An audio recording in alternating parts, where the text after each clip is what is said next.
Hey, it's Norm from Tested.com. I am super excited today. Well, I'm joined by Carlos Portales. Hey, You're man. a member of a local FPV quadcopter, multi-rotor flying enthusiast community. Yep, that's it. So, if you guys don't know, this is basically racing quadcopters or flying it for fun with FPV, first-person Very good. perspective goggles.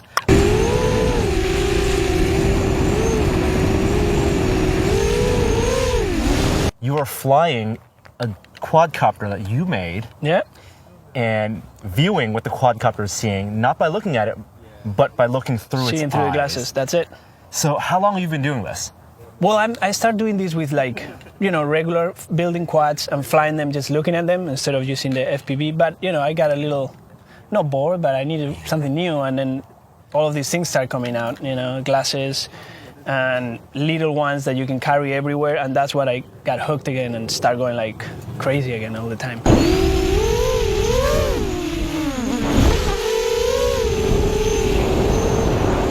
Well, let's talk about the quad first. Yep. Because you said you came from just building regular quads, and people build quads all the time. It's a very popular hobby. You don't need to buy one. You can buy one. You can. But you can also build one. Yeah. What differentiates a quad that you fly with FPV from a quad that you build on just to fly by line of sight? Well, mainly in the beginning they will design frames that were not supporting stuff like this that will hold the camera, or stuff like this will hold the camera that you use to fly. So they were more like imagine this, but without all the gear for the camera, right. And that was what would fly, right? But then eventually people start getting really into the FPV and using the glasses, and then the frames of the quads evolve to be able to add the little camera right here, the video transmitter up here. So they evolve a little bit. They're still pretty similar, but they evolve in order for us to be able to do FPV. More mounting points. Yeah, mounting points. Because you're mounting two cameras on this. Yeah. You have a GoPro here. Yeah. But you also have an FPV camera, which is almost like a security camera. That's it. It's exactly that, a security camera. The way it works is generally we use these security cameras because they have a little bit better exposure change. So when you're going through a dark area to a really bright area, this does it really well. And also is a lower resolution because we have to send the video wireless, so it needs a lower resolution. You can't really send high resolution on these really small quads. And the transmitter is just transmitting analog video. Yeah. It's over radio frequency. There goes one right now. And that means it's not a digital signal. No. So when you watch it, it really is, you need a good line of sight. Yeah. So, there is enough, depending on the frequency you use. For example, today here, most of us are using, everybody is using 5.8 frequency. That's a really popular frequency because the antennas are small. And on these little guys, you want antennas that are small. Yeah. The only bad thing about it is that there's another one. Whoa. Having a little fun there. The only bad thing about it is that maybe they can't go through walls as much as other ones. Bad enough. For example, when we're flying here, there's a warehouse and there's some walls, but this still can go through these walls, so we can fly through the windows, fly through the walls. And then if you really need something that goes even more through buildings, let's say, or a lot of trees, then you can change frequencies like 1.9, which is bigger antennas, so it's not as portable as something like this, but you can And get also more range. consumes different power. Yeah. Like more power. Yeah, maybe, it's probably close. The main difference is just to change the frequency so you can go through more stuff and maybe a little further.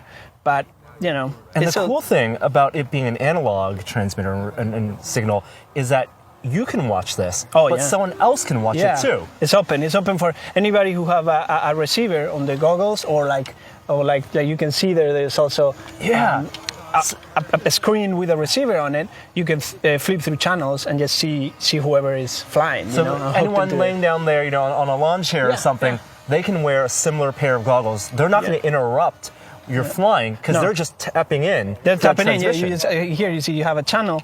You just change the channel and you go through all of them if we're all flying. The only issue we have is the transmitting side, because if we're on the same frequency, and I'm flying and somebody else goes in and turn the same, and they happen to be on the same frequency, then I'm all of a sudden going to see their video. And you're not watching your quad. And then you crash. And so it's good to have maybe a spotter or someone locked onto yours. Generally, we're not all flying. So there's always, and every time we turn on, we say, I'm going to turn on. So generally we slow down and hover somewhere, turn on, and if everything's okay, then we keep going, kind of thing. No, we're at like an undisclosed location. Yeah. Outside of San Francisco. You guys literally had to cross some train tracks to get here. There's an abandoned warehouse. Yeah.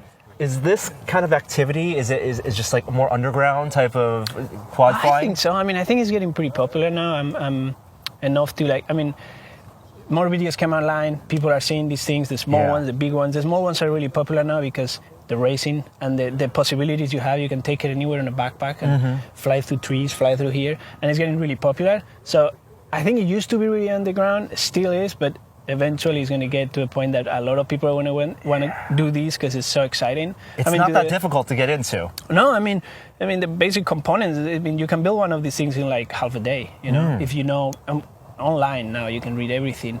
But you know, it's not too complicated. I mean, I feel like almost everybody can build one of these things and fly it. And sometimes you have to build it in half a day because you crash it all the time. Yeah.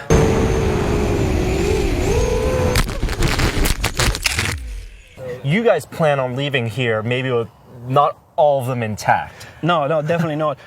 We bring a bunch of propellers, we bring a bunch of stuff with us because otherwise, you know, you want to keep flying. These things are generally pretty tough, but you will break the propellers. Once in a while, maybe a motor, you know, and if you're going really, really fast, you might break the frame, but it's hard to break it.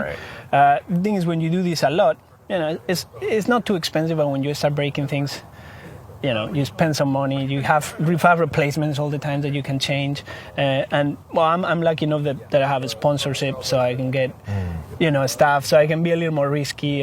If something breaks, then they help me out and send me some other stuff, and so that helps. And I think it's getting so popular that they're starting to do that kind of thing, sponsorships and kind of like racing or skateboarding or things like that. So you guys actually race?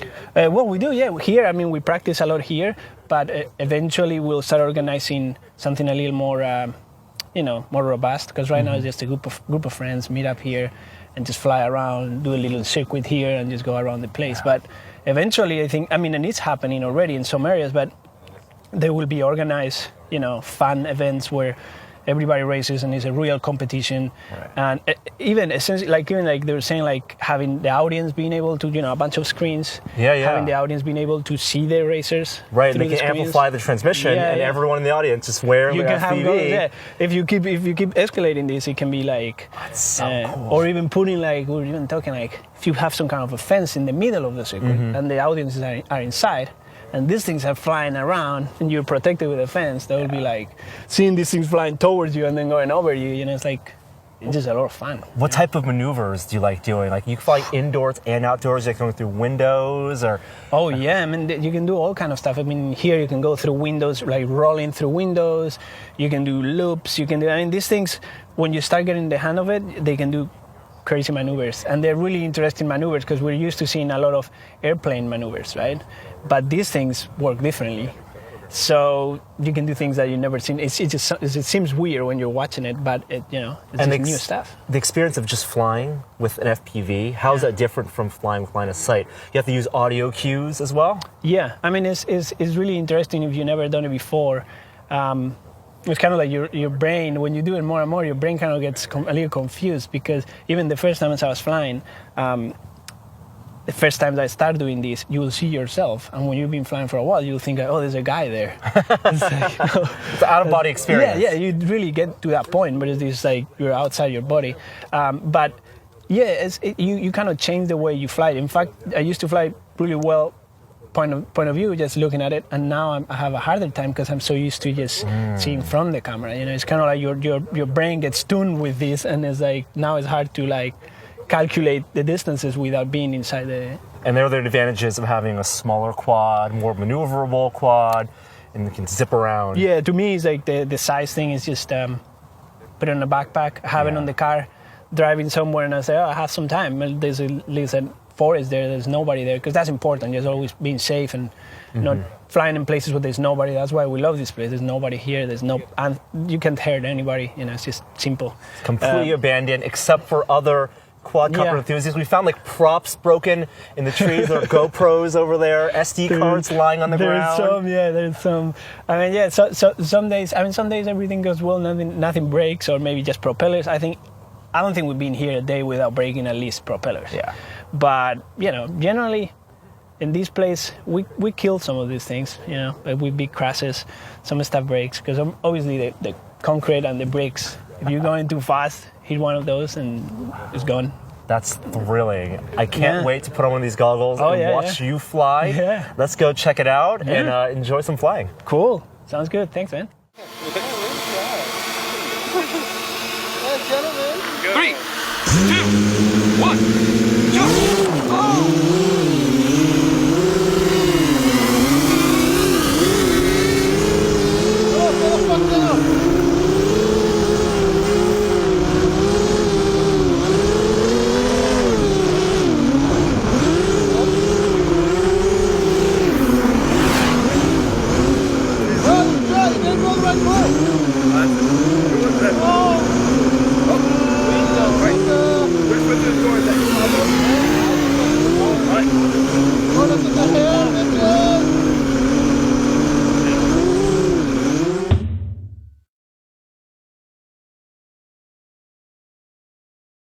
Tortoise in the hair, bitches!